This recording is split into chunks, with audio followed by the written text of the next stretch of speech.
Hello, and thanks for watching another episode of ARFCOM News, your twice-weekly dose of the finest 2A propaganda.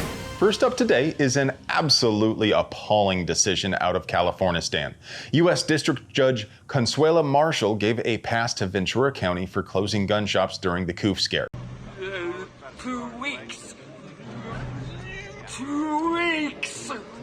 This is such a pants-on-head, recessive gene, dumbass take. I struggle to articulate how out of the way this miserable idiot had to go. She ignored multiple higher court rulings and even had the absolute audacity to cite Bruin. But even if you ignore the 2A issue, the county was supposed to be closing non-essential businesses, and the federal government declared gun shops to be essential, remember? But here's the really stinky part. Judge Marshall decided that closing gun shops does not infringe on the right to either keep or bear arms, since if you already have a gun, nobody is taking it. Except, I would argue it absolutely infringes the right of anyone who doesn't currently have exactly the weapon they wish to bear. Just as the good Justice Marshall pointed out that the right to free speech includes the right to hear speech as well, the right to bear arms also includes the right to acquire arms to bear. But it would be impossible for us to produce quality 2A propaganda without sponsors, so let's pay some bills. Today's video is sponsored by TNVC.com, your source for good old-fashioned all-American night vision just like Mom used to make. See at nighttime. Nighttime seeing is important. Don't you want to see things? Seeing things is better. What's wrong with you? You don't want to see things. TNVC. And by Springfield Armory. Check out our review of their new St. Victor 9mm carbine on our new review channel. Once you're done here, as always, links down there in the doobly-doo. Having a gun without the pleasure of the crown in Massachusetts is worse than trying to solicit sex from a minor. Shut your big yapper! Natick police attempted to serve an arrest warrant and couldn't find who they were looking for, but they decided to come back with a search warrant, and then they found a fairly respectable ammo fort, as well as a 26.5mm flare gun with subcaliber inserts, which allow it to fire live ammo. These super cop geniuses can't tell the difference between their asses and a hole in the ground, so they told the local media it was a starter pistol. In all, they stacked 28 charges against this dude and held him without bail.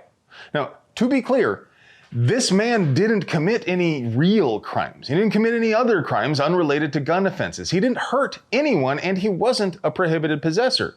He didn't go looking for trouble. Agents of the state came to his home uninvited, abducted him, and locked him in a cage simply for exercising his basic human rights. In fact, the arrest might not even have been legal. See, that flare gun is not currently in a configuration which would allow it to fire live ammo in that photo. Those chamber inserts are not in the chamber, and therefore the flare pistol can't shoot live ammo.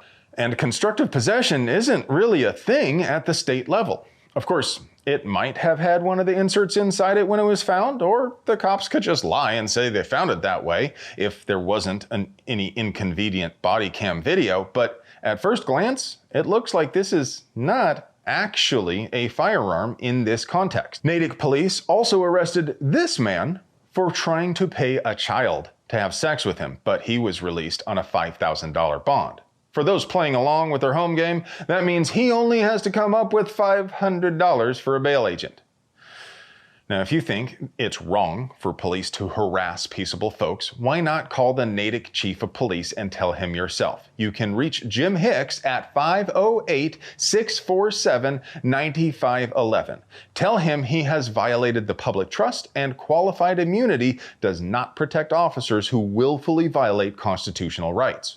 Or, if you prefer, you can hop on the Book of Faces post where they are bragging about their stepping. We'll link that down there in the doobly-doo as well. The control freaks seem to be addicted to losing. Their latest scheme is to try to pass 1,000% tax on salty boys.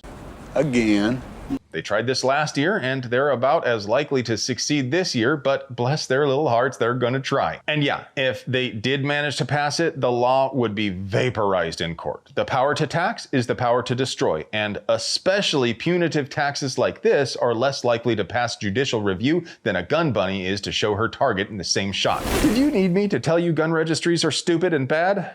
I didn't think so. First and foremost, the only reason governments have for a list of people with guns is to try to take those guns. And the only reason someone wants to take your gun is they're planning to do something they couldn't get away with if you were armed. But governments suck at practically everything except stealing money from us. Let's be honest, if government workers were remotely competent, they could get a job in the private sector.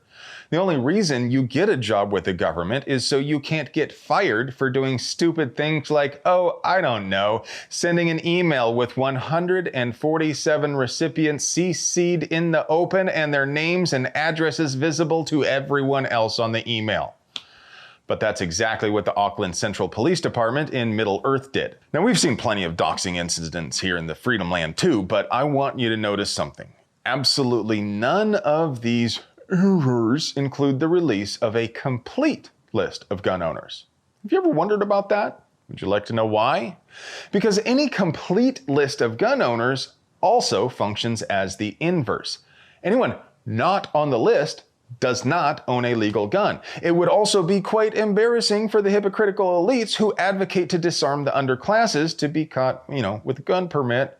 So while I know you don't care much what happens in New Zealand, it's still important to pay attention to because this is coming here if we allow it. And now for your moment of Zen. Let's go ahead and make sure these two guns are safe.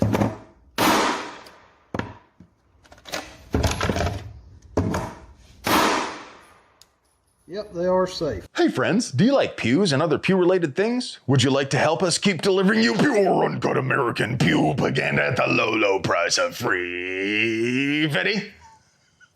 We literally couldn't pay the bills without our sponsors, so do us a solid and get yourself something nice from them. You deserve it. I love you.